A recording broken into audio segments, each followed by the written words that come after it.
El victimismo es la tendencia de una persona a considerarse una víctima.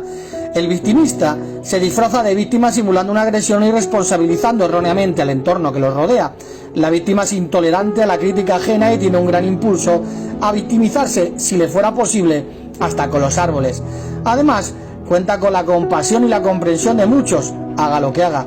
De hecho, quien se atreve a cuestionar los actos de una supuesta víctima pasa por agresor o por estar ciego, forzando a que su opinión prevalezca sobre la tuya de manera violenta.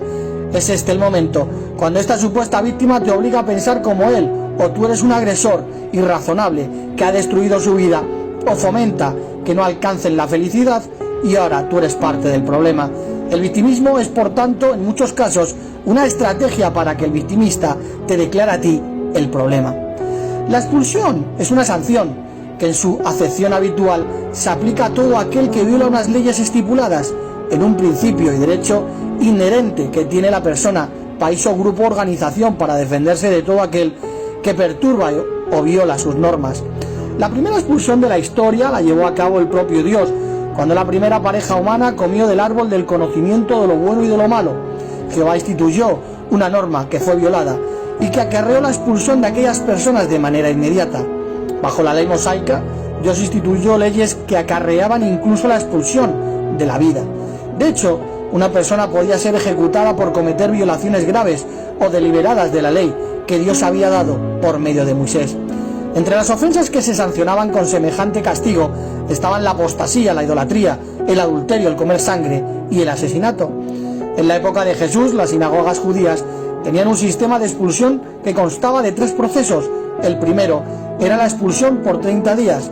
El expulsado no podía disfrutar de ciertos privilegios, se le permitiera al templo, pero allí estaba restringida en ciertos aspectos y todos excepto su familia tenían que mantenerse a una distancia de 2 metros de ella. En la segunda, al ofensor no se le permitía enseñar ni ser enseñado en compañía de otros, ni realizar ninguna transacción comercial, salvo comprar los artículos de primera necesidad.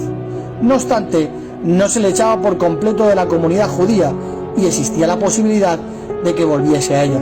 Y el tercer caso era un cortamiento total de la congregación. Aunque es cierto que existían ciertos procedimientos en la comunidad judía, los seguidores de Cristo entendieron que el cuerpo gobernante debería dar instrucciones de cómo tratar a los pecadores y a los apóstatas en la congregación. Por ejemplo, los corintios pidieron instrucciones de cómo tratar el caso de un hombre que cometía fornicación con la mujer de su padre. De hecho, se me ha informado que entre ustedes hay un caso de inmoralidad sexual. Cierto hombre vive con la esposa de su padre. ¿Y ustedes se sienten orgullosos? ¿No deberían estar lamentándose para que se saque de entre ustedes al hombre que ha hecho eso? El apóstol Pablo les escribió que expulsaran a esa persona y les dijo que perdieran el trato. Entreguen a ese hombre a Satanás. No es bueno que presuman. ¿No saben que un poco de levadura fermenta toda la masa? Les escribí en una carta que dejaran de relacionarse con personas que son sexualmente inmorales, pero ahora les escribo que dejen de relacionarse, en griego, suna, na, mig, numai, no asociarse, con cualquiera que, pese a ser llamado hermano, sea sexualmente inmoral, codicioso, idólatra, injuriador, borracho o extorsionador. Ni siquiera coman con esa persona. Mientras que Dios juzga a los de afuera, saquen, esairo, sacar, quitar a la persona malvada que está entre ustedes. Pablo es claro y había que sacarlo de la congregación y dejar de asociarse con esa persona. Pablo también dijo que expulsaran a los apóstatas, por ejemplo, Himeneo y Alejandro, quienes empezaron a enseñar doctrinas diferentes como que la resurrección ya había ocurrido, manteniendo la fe y una buena conciencia, la cual algunos han echado a un lado y han experimentado naufragio respecto a su fe. Himeneo y Alejandro pertenecen a estos y los he entregado a Satanás para que se les enseñe por disciplina a no blasfemar. Pablo usó la palabra griega padeu, educar, disciplinar por castigo.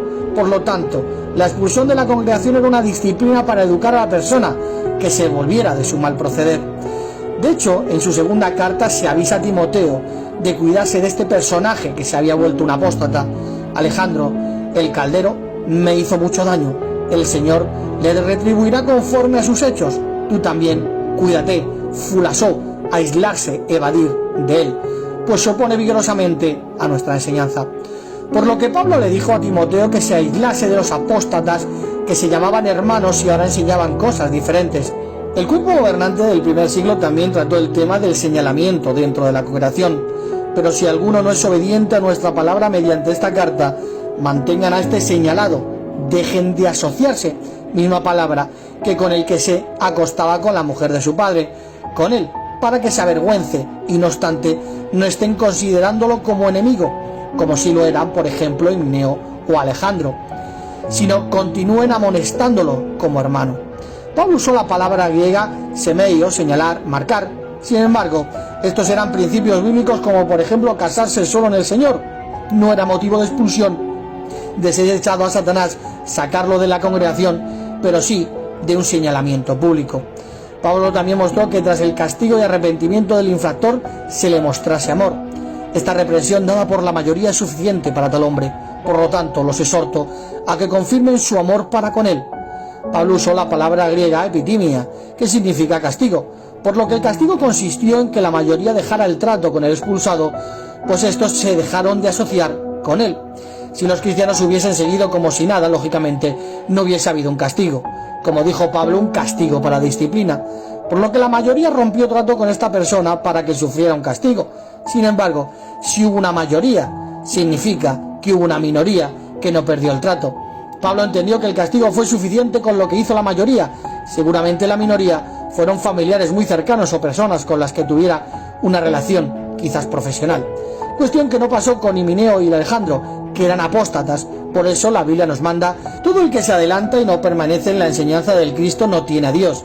El que sí permanece en esta enseñanza es el que tiene al Padre y también al Hijo. Si alguno viene a ustedes y no trae esta enseñanza, nunca lo reciban en casa, ni le digan un saludo, porque el que le dice un saludo es partícipe en sus obras inicuas. Por lo que la expulsión fue un método de castigo para disciplina, por lo que todos los que siguieron su mal proceder y no se arrepintieron perdieron el trato de todos aquellos que un día los llamaron hermanos.